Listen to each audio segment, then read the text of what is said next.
Why does no one want to play horror games? In fact, only 8% of people prefer them, and one website even ranked idle games above horror. Fine. If people won't choose to play a scary game, I'll make them play one. By creating a game that feels normal and chill at first to lure you in, but keep playing and you'll soon realize it's actually a horror game. It takes place at your granddad's cabin in the woods. We need something like this to lure in the non-horror fans. And once they're hooked, I'll change the lighting or something to make it scary. Let's start off with making the cabin. Usually I'm really good at modeling, so I'm hoping this will look good. Well, maybe I have some sort of helpful asset pack. There we go. So I booted up the asset pack, and to my surprise, it kinda sucked. All I have are these Lego pieces, and I don't know what to do with them. After looking further into the files, I found a demo map, and this basically does the hard part for me. So let's just roll with that. I did notice that this cabin is absolutely tiny, and Grandad himself won't even fit in here. Besides, we actually want the player to be able to walk around. I suppose I'll have to do some renovations here. And there we go. Yeah, this looks much better. And after finishing all the interior, we now have a kitchen, a front room, a staircase, an upstairs, and even an attic. But it still feels like we're missing something. We need Grandpa up in here to spice up the mood a bit. Whoa, not like that. To my demise, I realized I'd have to boot up the forbidden software, Blender. So after hours of learning Blender and studying hard at college, we now have this. Alright, yeah, no, this is not going to work. I didn't realize I'd have to look up free grandpa models of feet. I mean, free grandpa models. I then found this little guy and I thought he looked perfect. Next, I threw him into the game and he fit right in. Just look at him. So now we need him to be more lifelike, since he's kind of creepy looking right now, I have to admit. So now I need to do some professional AI coding to make Grandpa come to life. Okay, this should work. Hit compile and... Clearly we're missing some sort of walking animations here, so I booted up Blender and...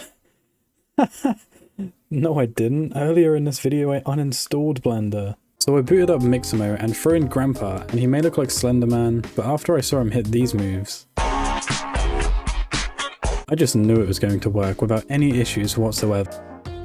I then did some programming to fix this, but I ended up procrastinating and making the windows interactable for some reason. Whoa, hey Grandad, your legs seem to be working fine now. Get into bed, you little shit. Now we have Grandad working again, we must appreciate how far we've came. Now I think visually, we're missing something. We need to make the style unique. See, now I have a hunch. If you want to make a game look good and become a big hit, you simply need to add one thing. Pixelation. Don't believe me? See for yourself. Good visuals, bad visuals. Good visuals, bad visuals. Good. I think it fits the game perfectly, but please leave a comment below if you either prefer it or think I should remove it. Now before we get to the scary part of this game, I want to add one last thing. This game is missing something to make it unique, somewhere to go and explore, somewhere to maybe even shop. How about a gas station? So yeah, I added that, and it kind of looks good, and we can add some dialogue later with this guy. Now let's make the switch to turn this game happy and cheerful to absolutely terrifying. Firstly, I made a replica of the map, which is a spooky version, and this is how it looks. Not scary. Scary? Not. So how will we make this seamless transition without the player realizing? Well, pretty much, you turn up to Grandad's place, he welcomes you in and you get along, and you start to do a few tasks around the house, such as helping him cook, and later in the evening, you sit down and watch TV while eating your last meal. Grandpa is just sitting beside you and he's just a chill guy right now. You're relaxing and life couldn't feel better. You then hear the ping, which changes everything.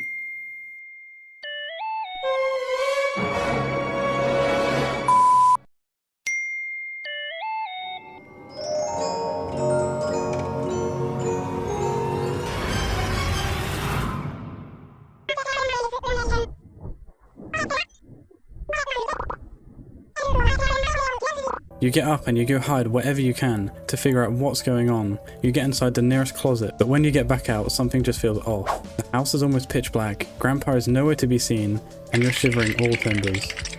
At this point in time, the average player would press escape and quit, but I especially prepared for this scenario by simply deleting the main menu. But wait a minute, you must be thinking Grandpa isn't even scary right now, so why would I be scared? Okay, fine. Can't believe I'm doing this. I realized it wouldn't make much sense just to turn Grandpa into a Wendigo or something, so I guess I'll just have to use Blender to make him just look a bit more scary. Surely I can just bend his limbs a bit like this, and there we go, and boom. And maybe paint some red blobs on him like this, and maybe some bruises. Hey, Bezos! Michael here. This reminds me, now that we have a terrifying version of Grandpa, we now need to actually make a jump scare. Because at the moment he just kind of walks up to you and looks very friendly and inviting. You're my friend now. We need to change that. So I found an animation and I did the usual jump scare stuff and... Yeah, we're gonna need to change that jump scare sound effect. Horror games these days seem to have a pattern, and that pattern is that as long as the sound is obnoxiously loud, then it will scare you. So I'm going to find some random noises off of YouTube and slap them together and see how it sounds. So we will grab the zombie sound effect, the sound of a very loud microwave exploding, and this. And when we slap all that together, we now get... Well, maybe I was wrong. I just ended up finding an actually good jump scare sound online.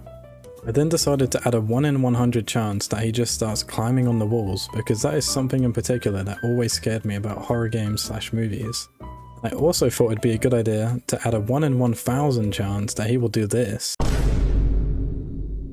Now, what objectives are there in this game to actually survive and leave this house and go to your real grandpa? I had a great idea where you could open this drawer and find a gun. Maybe that's not necessary yet. So I've decided that instead of the game being boring just like every other game where you have to run away, in this game you can find a gun and shoot that son of a bitch. But we need a couple objectives leading up to this good ending. Just like every other horror game, the player has to run around the house and find a key. Once they find the key, they can open this drawer and it gives you another key. This key leads the player to another drawer where they find another key. I'm kidding, it gives you a fully loaded revolver. You then pick it up and aim it at Grandpa and you take your shot. Bang, you've essentially won the game. What about this guy that we spoke about earlier? Well, after you shoot your granddad, you can go up to the gas station and shoot that bit too. Bruh. You can go up to him and ask him to call the authorities, and this is just a demo to Grandpa's house and a quick ending. So if you want a real ending and a full game that will be coming soon, subscribe so that you don't miss it. And while you wait, why don't you check out this video where I decided to make a backrooms game in just 10 minutes. Okay, bye.